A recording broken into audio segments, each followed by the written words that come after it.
Good evening.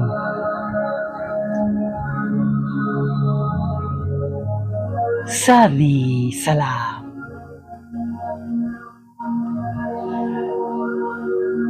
પ્રભુ ફરીવાર દિવસના આગળના ભાગમાં એટલે સાંજના તરફના સમય તરફ હવે આપણને લઈ જઈ રહ્યા છે, નહીં? સવારે આપણને પ્રભાત દેખાડી, મોર્નિંગ. હું ઘણો વહેલો ઉઠું છું, એટલે સવારમાં ઘણીવાર અંધારું હોય, પછી 6 વાગે, પોણા 6 વાગે ફરી જોઉં ત્યારે થોડોક પ્રકાશ હોય. પણ હવે તો શિયાળો આવ્યો, નહીં? એટલે અંધકાર કદાચ થોડો લાંબો સમય વધારે રહે, પણ જે પહોર કહેવાય એને આપણે જોઈ શકીએ. બપોરની વેળાએ પ્રભુએ ભોજન સાથે આરામ આપ્યો. જોબ પર જઈ શક્યા, બિઝનેસ પર જઈ શક્યા, આપણા પોતાના કામો આપણે બધા કરી શક્યા. તદુપરાંત તેમણે આપણી બધી જ પ્રાર્થનાઓ સાંભળી. અને અત્યારે ખાસ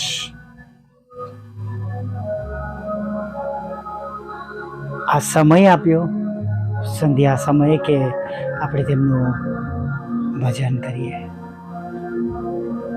પ્રભુનું વચન તો આપણને શીખવાડે છે કે તે તારા પગને ડગવા દેશે નહીં. તે તારા પગને, એટલે ઈશ્વર આપણા પગને ડગવા દેશે નહીં. અને આપણા રક્ષક, તારા રક્ષક ઊંઘી જનાર નથી. આપણા રક્ષક ઊંઘી જનાર નથી. માટે બીએ નહીં, ગભરાય નહીં. દાઉદ તો કે છે, મરણ છે આની ખીણમાં ચાલુ, તોય હું કંઈ પણ બુંડાઈથી બીસ નહીં, કેમ કે તમે મારી સાથે છો. ઘણી વાર એવા પ્રસંગો આવે છે, તમે કદાચ બહુ હોસ્પિટલમાં ગયા છો કે નહીં મને નથી ખબર, એટલે બીમાર દર્દી તરીકે, હો. પણ જ્યારે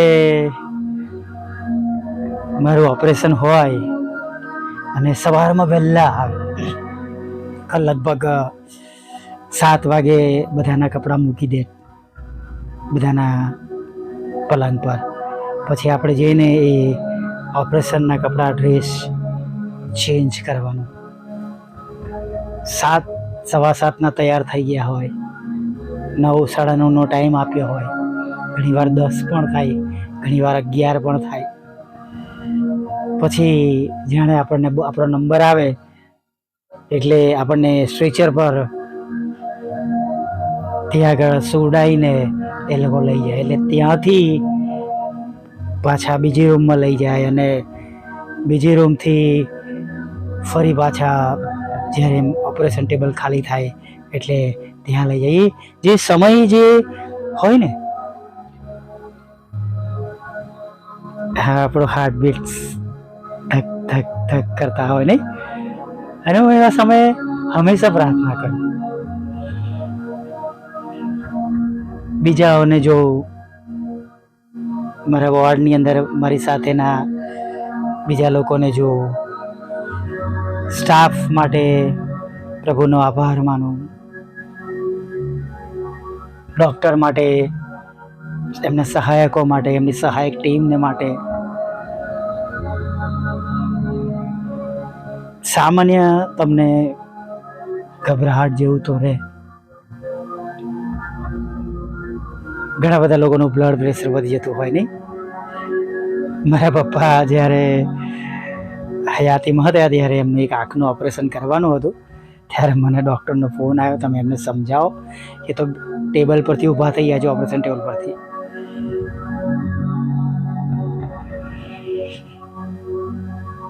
અને જુવાન દીકરી તો પુષ્કળ રડતી હતી બીકના કારણે. અને ત્યારે હું ઘણી બધી વાર ગીતશાસ્ત્ર 23, ગીતશાસ્ત્રો 121 હું મનમાં બોલતો, પણ મારી પ્રાર્થના સાથે કાયમની પ્રાર્થના મારી ઓ આકાશમાં મારા બાપ. જ્યારે હું ઓપરેશન ટેબલ પર હું સૂતો હોય ત્યારે પ્રભુએ શીખવેલી પ્રાર્થના હું એ પ્રાર્થના બોલવાનું પસંદ કરું છું. અને મને હોશ હોય જ્યાં સુધી મારી આંખ ખુલ્લી હોય ત્યાં સુધી આકાશમાં મારા બાપ તમારું નામ પવિત્ર બનાવો એ હું બોલતો રહું. ઘણા એવા સમયો હોય, ઘણી બધી વખત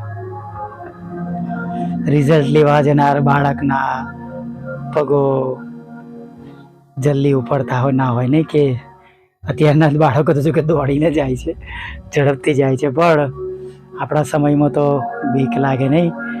જો રિઝલ્ટ નપાસ આવ્યો તો ટીચરનો તો ઠપકો ને મમ્મી પપ્પાનો પણ ઠપવાડ કે સોટી. અત્યારે તો બધું એવું નથી રહ્યું, પણ કહેવાનો મતલબ કે એક એવા સમયમાં જ્યારે આપણે પસાર થતા હોય કે જે સમયને આપણે આપણી પોતાની સિદ્ધિઓ સાથે અથવા આપણા પોતાની શક્તિઓ સાથે, આપણા બળ સાથે કે જ્ઞાન કે બુદ્ધિ સાથે આપણે પસાર ન કરી શકતા હોય, ત્યારે એવા સમયે આપણે આ પ્રભુના વચનો બોલીએ, યાદ કરીએ, વાંચીએ અને પ્રભુની આગળ શાંત રહીએ અને પ્રભુના હાથમાં સમર્પિત કરી દઈએ. Hallelujah, praise the lord. પ્રભુના હાથમાં સમર્પિત કરી દઈએ. ખરેખર વાલા મિત્રો, સમટાઈમ્સ ઘણી બધી વખત ઘણા બધા લોકોનો જીવનોમાં અચાનક આવા સ્ટ્રેસના કારણે બ્રેઇન સ્ટ્રોક આવે છે, પછી પેરાલાઇસિસનો સ્ટ્રોક આવે છે, સડનલી ફેન્ટનેસ, ચક્કર આવી જાય છે, પડી જાય છે, અને ઘણી જાય માથામાં વાગવાથી હેમરેજ પણ થઈ જાય છે. પણ બહુ ધ્યાનથી જોઈએ ને તો આપણે એ વાતોનું રટણ કર્યા કરીએ ને, એના લીધે એ બાબતો આપણા મગજ પર હાવી થાય અને એ બાબતોને લઈને આપણું શરીર નબળું પડે અને જે પ્રભુનું જોર હોય એની જગ્યાએ જે વિરોધી બાબતોનું જોર હોય એનું જોર આપણા શરીરમાં પકડાય.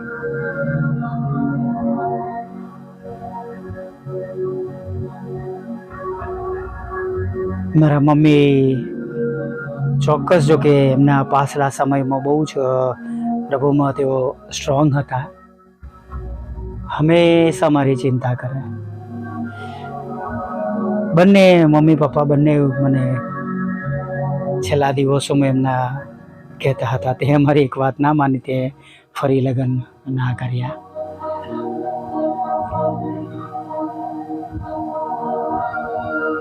પરંતુ વાલા મિત્રો, બંને એવો સમય કાઢ્યો, પ્રભુમાં સ્ટ્રોંગ રહ્યા. મમ્મી તો છેલ્લા મિનિટ સુધી કહેતા કોઈ પણ આવે પ્રાર્થના કરાવજો. પછી એમનું મન મગજ એ કોમામાં જતા રહ્યા અને 25 ડિસેમ્બર સાંજના 7:15 તેમનો જીવ પ્રભુએ તેમની પાસે લીધો. અમારા ઘરમાં 25મી ડિસેમ્બર અને 1 જાન્યુઆરી ન્યૂ યરના દિવસે અરાઉન્ડ 12:15 આમ તો 11 o'clockથી અમને 10 o'clockથી અમને ખબર પડી ગઈ હતી કે હવે સમય નજદીક છે.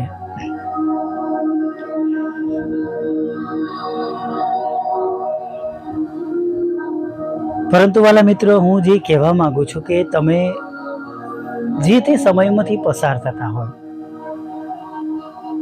તમારે મજબૂત રહેવાનું છે, તમારો ભરોસો પ્રભુ પર રાખવાનો છે કે તે તારા પગને ડગવા દેશે નહીં.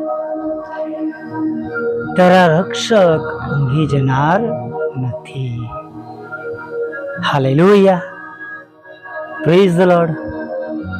અજ્ઞાની પ્રાર્થના સાથે સાધના સમયમાં આગળ વધીએ.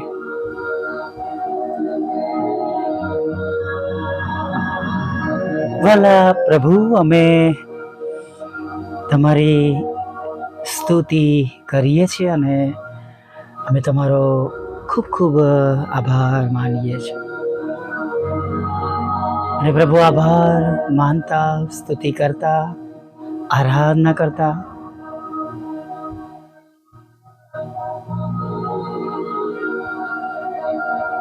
તમારા ચરણોમાં નમી જઈએ છીએ.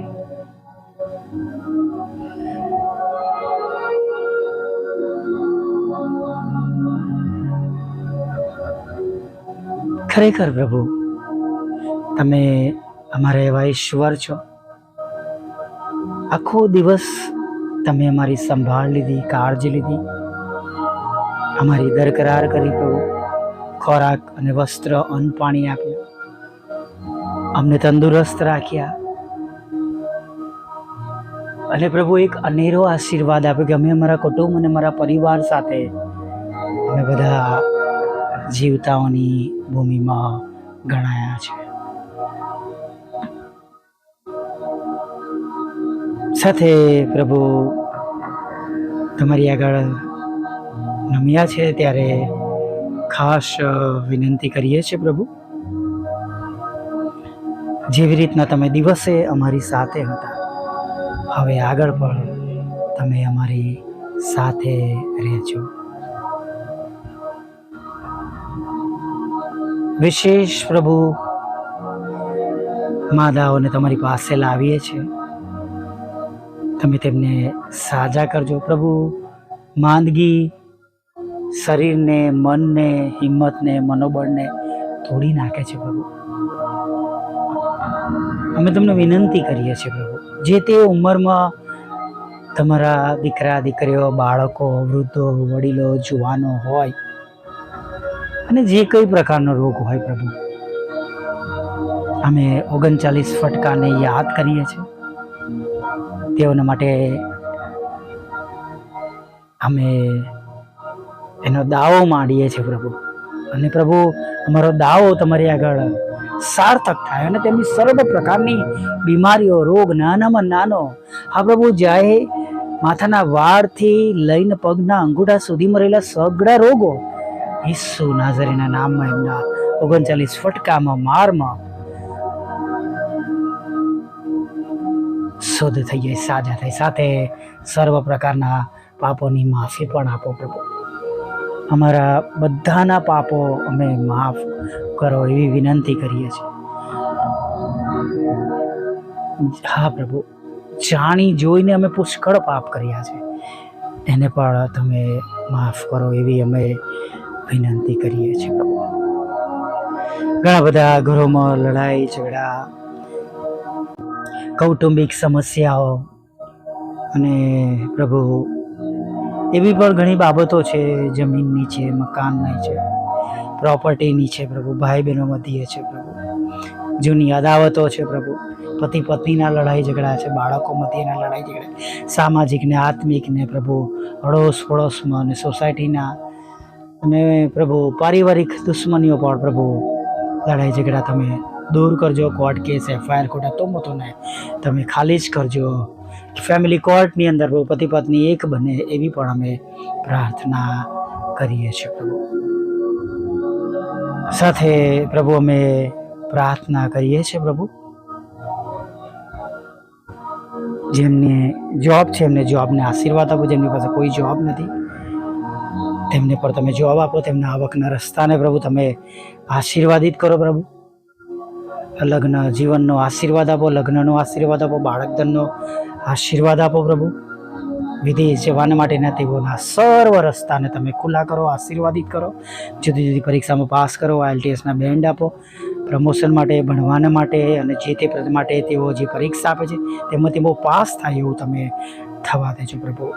હા પ્રભુ, પ્લોટ એક વેચવાનું છે વેચાય, એક ઘર વેચવાનું છે વેચાય, લોન મળે અને પ્રભુ નાણાંનો પણ આશીર્વાદ મળે એવી અમે ખાસ રજૂઆત કરી છે. તમારી સેવિકાનું ખેતર પ્રભુ, જેમાં કોઈએ નામ લખાવ્યા છે પ્રભુ, પ્રભુ એ અવૈધ નામો નીકળી જાય પ્રભુ, અને તમારી સેવિકાને અને તેમના પરિવારને ખેતરનો કબજો મળે પ્રભુ, એવી અમે પ્રાર્થના કરીએ છીએ પ્રભુ. વિધરો, વિધવા બહેનો, અનાથો, મનબુદ્ધિના લોકો, માનસિક રોગીઓ, વિકલાંગો એ સાથે રહેજો પ્રભુ. દરેક સેવક અને સેવિકાની સેવાઓને તમે આશીર્વાદિત કરજો, તેમના ઘરોનું તમે ભરણ પોષણ કરજો પ્રભુ. અમારી પણ મિનિસ્ટ્રીને આશીર્વાદિત કરજો, અમારું પણ ભરણ પોષણ કરજો. અને પ્રભુ, જે બે બાબતો છે પ્રભુ, એને પ્રભુ તમે સાંભળજો. નહેમ્યાની જેમ અમારી પ્રાર્થના સાંભળજો, હિજકિયા રાજાની જેમ અમારી પ્રાર્થના સાંભળજો પ્રભુ, હાન્નાની જેમ અમારી પ્રાર્થના સાંભળજો, યોગેશની જેમ પ્રભુ અમારી પ્રાર્થના સાંભળજો. અને અમે બહુ જલ્દીથી એ બાબતો જોઈ શકીએ અમારા ઘરમાં, કુટુંબમાં, મિનિસ્ટ્રીમાં એવું તમે થવા દેજો પ્રભુ. હમણાં સુધીમાં થયેલી ભૂલોને માફ કરજો. અને એક સુંદર સવારમાં ફરી વાર તમારું ભજન કરો તેડી લેવા માગતા પ્રભુ ઈસુમાં આટલું સાંભળો, દેવ બાપ માન્ય કરો. આમીન, આમીન, આમીન.